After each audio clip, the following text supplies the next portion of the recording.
এদিকে বৈষম্য বিরোধী ছাত্র আন্দোলনের হবিগঞ্জ জেলার সদস্য সচিব মাহাদি হাসানকে গ্রেফতারের পর আদালতে পাঠানো হয়।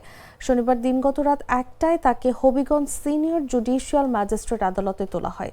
রোববার সকালে তার জামিন শুনানি হবে বলে জানিয়েছেন আদালত। এর আগে শনিবার রাত 7:45টার দিকে হবিগঞ্জ শহরের শাস্তানগর এলাকার একটি বাসা থেকে মাহাদিকে গ্রেফতার করে পুলিশ। খবর পেয়ে সঙ্গে সঙ্গে সদর থানার সামনে জড়ো হন বৈষম্য বিরোধী ছাত্র আন্দোলনের নেতাকর্মীরা। তারা মাহাদির মুক্তির দাবিতে বিক্ষোভ করেন এবং বিভিন্ন স্লোগান দেন।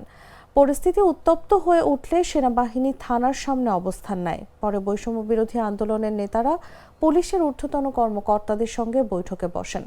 বৈঠক শেষে রাতেই মাহাদিকে আদালতে পাঠানোর সিদ্ধান্ত নেওয়া হয়।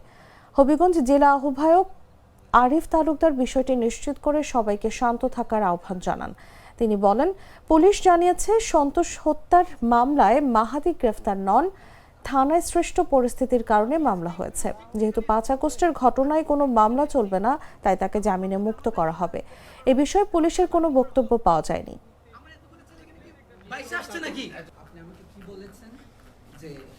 আন্দোলনকারী তো কি হয়েছে, ও তো ডেভিল বা 23-এর কমিটিতে, ওই কথার মিনিংটা আমি অ্যাকচুয়ালি বুঝি নাই। ভয় পাস না, এটা কসমিক ডোর। শব্দের আরেক নাম কসমিক ডোর। এর ওয়াল থিকনেস ও রিপ থিকনেস বেশি থাকায় এটাকে 50 বছরেরও বেশি। কসমিক ডোর, নিশ্চিন্তে 50 বছর।